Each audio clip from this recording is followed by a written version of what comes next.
পরপর ২ মেয়াদের পর তৃতীয় মেয়াদে প্রধানমন্ত্রী থাকতে পারবেন না এমন প্রস্তাবনা দিয়েছে বিএনপি। তত্ত্বাবধায়ক সরকার ব্যবস্থা ফিরিয়ে আনার প্রস্তাবও দিয়েছে দলটি। দ্বিতীয় দফায় জাতীয় ঐকমত্য কমিশনের সঙ্গে আলোচনায় এসব সুপারিশ করেছেন দলটির নেতারা। প্রায় ৩ ঘণ্টার বৈঠকের পর ঐকমত্য কমিশনের সাথে আলোচনার বিষয়ে সাংবাদিকদের সাথে কথা বলেন বিএনপি নেতারা। এর আগে সকালে জাতীয় সংসদ ভবনের এলডি হলে কমিশনের সঙ্গে বৈঠকে যোগ দেন বিএনপির ৫ সদস্যের প্রতিনিধি দল। আমরা কাছাকাছি এসেছি, বেশ কিছু বিষয়ে আমাদের দ্বিমত আমরা বলেছি। আমরা বিশ্বাস করি আর কি যে গণতন্ত্রে এটাই স্বাভাবিক। আমরা মনে করি যে দেশ এবং জনগণের স্বার্থ চিন্তা করে যা সঙ্গত, যা সর্বাপেক্ষা উত্তম, তেমন কিছুই হওয়া উচিত, তেমন কিছুই করা উচিত। আমাদের পলিটিক্যাল হিস্ট্রিতে এবং কালচারে দেখা গেছে উইদাউট কেয়ারটেকার গভর্নমেন্ট আমরা কোনো ইলেকশনই নিউট্রালি ফ্রি ফেয়ার করতে পারি না।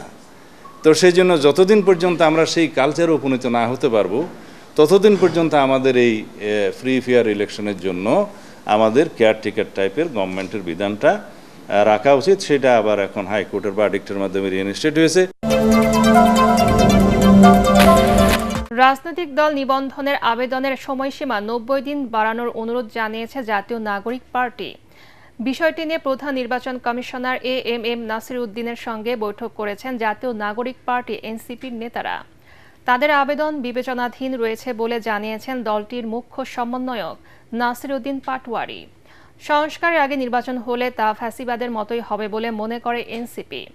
জাতীয় ঐকমত্য কমিশনের পূর্ণাঙ্গ সুপারিশের সাথে একমত না হলে বর্তমান নির্বাচন কমিশন থাকবে কি থাকবে না তা নিয়েও সংশয় জানান দলটির নেতারা।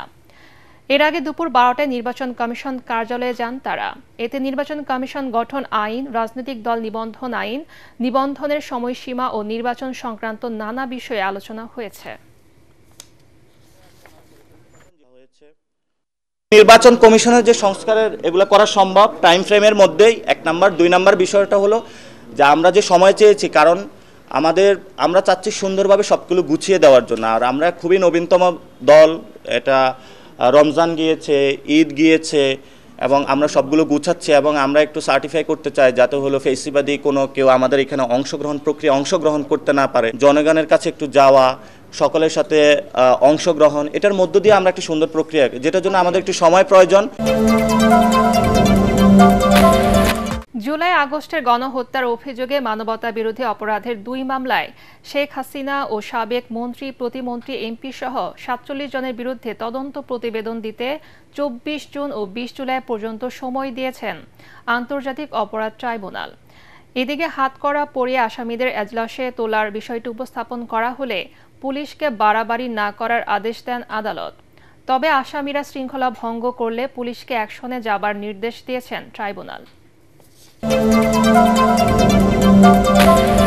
কোটা সংস্কার আন্দোলনের সময় মাতোয়াইলে পুলিশ সদস্যকে মেরে ঝুলিয়ে রাখার মামলায় প্রধান ২ আসামি ডেমরা থানা ছাত্র দলের সভাপতি ও সাধারণ সম্পাদক পুলিশে অত্যাচারের মুখে স্বীকারোক্তিমূলক জবানবন্দি দেন বলে জানিয়েছেন আইন উপদেষ্টা ডক্টর আসিফ নজরুল।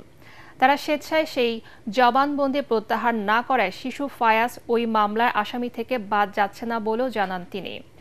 রাজধানীর বিচার প্রশাসন প্রশিক্ষণ ইনস্টিটিউটে বিচার বিভাগীয় কর্মকর্তাদের ৫০তম বুনিয়াদী প্রশিক্ষণ কোর্সের উদ্বোধন অনুষ্ঠান শেষে উপদেষ্টা আরও বলেন, দ্রুত এই মামলার তদন্ত শেষ করতে সংশ্লিষ্টদের অনুরোধ করা হয়েছে।